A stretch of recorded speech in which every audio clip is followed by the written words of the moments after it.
Assalamualaikum warahmatullahi wabarakatuh. Perkenalkan, nama saya Vela Fitria dengan NIM 1916010029, jurusan Ekonomi Syariah, Fakultas Ekonomi dan Bisnis Islam, Universitas Islam Negeri Imam Bonjol Padang. Pada video pertama ini, saya dan rekan-rekan akan membahas tentang qawaid fikih yang berhubungan dengan pasar pada mata kuliah qawaid fikih. Yang pertama yaitu pengertian pasar. Pasar dalam pandangan Islam adalah suatu pertemuan antara penjual dan pembeli datang dengan permintaan akan barang yang diinginkan dan dibutuhkan, sedangkan penjual ada dengan barang-barang kebutuhan pokok lainnya. Yang dinamakan antara penjual dan pembeli akan terjadi tawar-menawar terhadap suatu barang yang akan menghasilkan suatu kesepakatan tingkat harga akan barang yang diminta oleh pembeli. Jika antara kedua belah pihak, yaitu antara penjual dan pembeli, sudah menyepakati hasil kesepakatan akan harga barang, maka harga suatu barang tersebut sudah ditetapkan dan disetujui oleh kedua belah pihak yang bersangkutan, yaitu antara penjual dan pembeli. Qawaid fikih yang berhubungan dengan pasar, diantaranya terdapat 4 kaidah. Yang pertama, la yahtakiru ila khati'un, artinya tidak akan menimbun barang kecuali orang yang bersalah atau orang yang berbuat dosa. Dalam hadis ini jelas disyariatkan oleh Nabi bahwa perbuatan penimbunan barang dagangan adalah perbuatan yang salah, dalam pengertian menyimpang dari peraturan-peraturan jual beli atau perdagangan dalam sistem ekonomi Islam yang berdasarkan hadis. Sebab penimbunan barang itu sendiri akan menjurus ke arah ketamakan dan keburukan moral yang akan merugikan orang banyak. Perkataan khotiun atau orang yang berbuat salah atau dosa bukanlah perkataan ringan. Menurut Yusuf Qardawi, perkataan ini yang diungkapkan Al-Quran untuk mensiasafati orang-orang sombong dan angkuh seperti Fir'aun, Haman, dan teman-temannya. Hadis berikut ini secara jelas menyatakan sanksi yang akan diberikan kepada penimbunan barang. Dari Ibnu Umar, Nabi Sallallahu Alaihi Wasallam berkata, siapa yang menimbun barang pangan selama 40 hari, ia sungguh telah terlepas dari Allah dan Allah lepas darinya. Hadis riwayat Ahmad. Kaidah yang kedua yaitu an-najsyu haram, mengganggu itu haram. Maksud dari kaidah tersebut adalah menegaskan haram hukumnya kita membuat kerusakan, mengganggu atau membuat kerusakan di tempat kepentingan umum, pasar dan lain sebagainya sama dengan membuat kerusakan, yaitu merusak kemaslahatan dan kepentingan umum yang lebih besar. Maka tindakan tersebut tidak boleh dan jatuh kepada perbuatan yang haram. Umat Islam memberikan rasa aman dan menjaga ketentraman terutama pada tempat-tempat fasilitas umum. Akhlak etika di dalam Islam menjunjung tinggi persamaan hak dan lebih mengutamakan kemaslahatan yang lebih besar dan tidak saling zalim menzalimi. Sehingga dari sinilah kemuliaan Islam menjunjung tinggi akan hak dan kemaslahatan tidak hanya dalam kehidupan sesama manusia semata, melainkan lebih dari itu, yaitu meliputi kemaslahatan segala makhluk semesta alam. Demikian yang dapat saya sampaikan.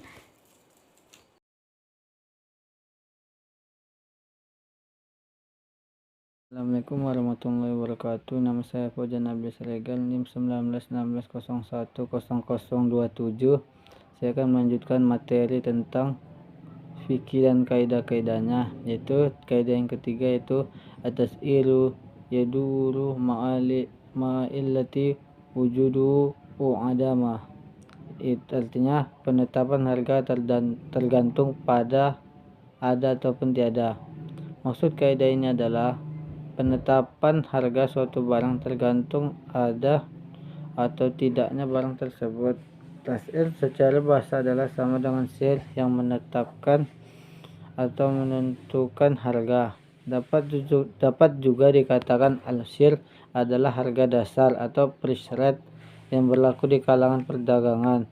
As-Syaukani menyatakan bahwa tas'ir adalah perintah penguasa atau wakilnya atau perintah setiap orang yang mengurus urusan kaum muslimin kepada para pedagang untuk tidak menjual barang dagangannya kecuali dengan harga yang telah ditetapkan.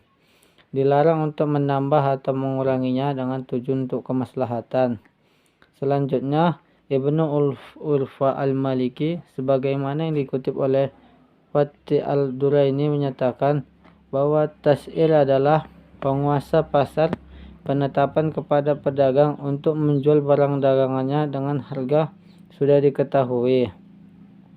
Kedua kaidah ini menyatakan bahwa dalam menetapkan harga di pasar, pedagang sudah mengetahui harga barang dagangannya. Apabila barang yang akan kita beli jelas bentuknya, maka boleh saja untuk membeli barang tersebut dengan harga yang telah ditentukan.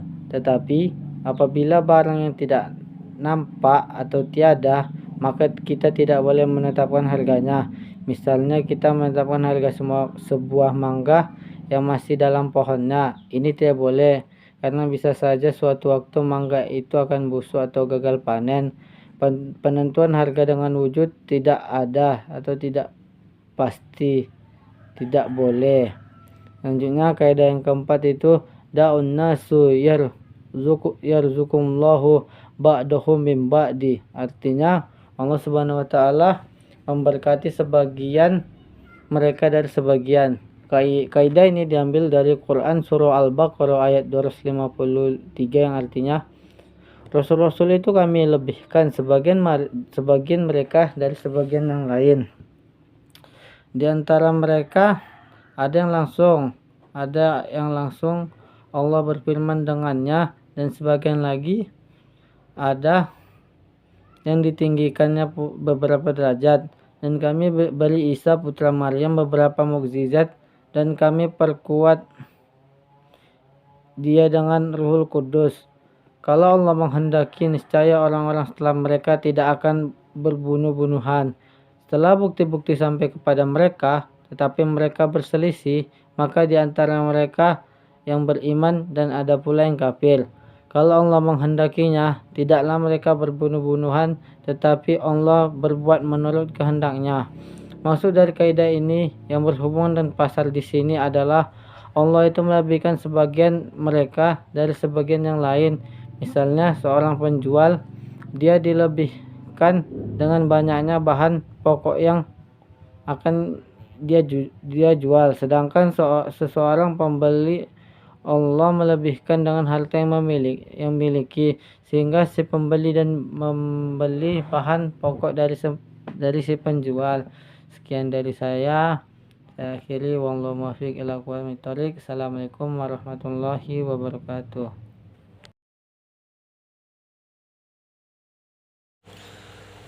Selanjutnya B. Bisnis. Pengertian bisnis. Secara umum, bisnis diartikan sebagai suatu kegiatan yang dilakukan oleh manusia untuk memperoleh pendapat atau penghasilan atau rezeki dalam rangka memenuhi kebutuhan dan keinginan hidupnya dengan cara mengelola sumber daya ekonomi secara efektif dan efisien. Skinner mendefinisikan bisnis sebagai pertukaran uang atau pertukaran barang, jasa atau uang yang saling menguntungkan atau memberi manfaat. Menurut Anoraga dan Soegiastuti, bisnis memiliki makna dasar sebagai the buying and selling of goods and service. Adapun dalam pandangan Stroop and Adner, bisnis tak lain adalah suatu organisasi yang menjalankan aktivitas produksi dan penjualan barang-barang dan jasa-jasa yang diinginkan oleh konsumen untuk memperoleh profit. Adapun dalam Islam, bisnis dapat dipahami sebagai serangkaian aktivitas bisnis dalam berbagai bentuknya yang tidak dibatasi jumlah atau kuantitas. Kepemilikan hartanya atau barang jasa termasuk profitnya, namun dibatasi dalam cara perolehan pendayagunaan. Peroleh pendayagunaan atau hartanya ada aturan halal dan haram. Pengertian di atas dapat dijelaskan bahwa Islam mewajibkan setiap muslim, khususnya yang memiliki tanggungan untuk bekerja. Bekerja merupakan salah satu sebab pokok yang memungkinkan manusia memiliki harta kekayaan, untuk memungkinkan manusia berusaha mencari nafkah. Allah Subhanahu wa taala melapangkan bumi serta menyediakan berbagai fasilitas yang dapat dimanfaatkan untuk mencari rezeki. Selanjutnya yang kedua ialah kawaid fikihiyah yang berhubungan dengan bisnis. Adapun kaidah fikih yang berhubungan dengan bisnis, yaitu diantaranya ialah uklul mali bil batili haram, artinya memakan harta yang batil itu haram. Islam membatasi mencari harta dengan cara apapun, selama tidak melanggar prinsip-prinsip yang telah ditentukan syarak. Karena hukum asal dari bermuamalah adalah mubah. Kaidah di atas memberikan jalan bagi manusia untuk melakukan berbagai improvisasi dan inovasi melalui sistem teknik, mediasi, dan melakukan perdagangan. Namun Islam mempunyai prinsip-prinsip, yaitu prinsip tentang pengembangan sistem bisnis, yaitu harus terbebas dari unsur darar atau bahaya, jalalah, ketidakjelasan, dan zulum, merupakan kerugian atau tidak adil terhadap salah satu pihak. Begitu halnya dalam bisnis dengan sistem pemberian bonus. Sistem pemberian bonus harus adil, tidak menzalimi, dan tidak hanya menguntungkan orang di atas. Dalam artian seluruh rangkaian bisnis juga harus terbebas dari unsur maghrib, singkatan dari 5 unsur, yaitu maisir atau judi, aniaya, zulum, gharar, penipuan, haram, riba atau bunga, iktinaz atau iktimar, iktikar, dan batil. Begitu bermaknanya harta bagi kehidupan manusia. Al-Quran juga memberikan batasan umum dalam bermuamalah. Salah satunya larangan memakan harta secara batil.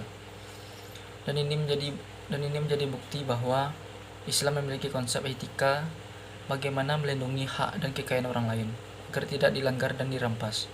Termasuk kegiatan konsumsi harus menghindari perilaku zalim dan batil. Kata batil menurut Ahmad Warson Munawir memiliki kata dasar batil yang bermakna fasad atau rusak, sia-sia, tidak berguna, atau bohong. Al-batil sendiri berarti sesuatu yang batil, yang salah, yang palsu, yang tidak berharga, yang disia-siakan syaitan, yang sia-sia dan syaitan. Terima kasih, hanya itu yang dapat kami sampaikan. Apabila ada kata-kata yang salah, mohon dimaafkan. Terima kasih.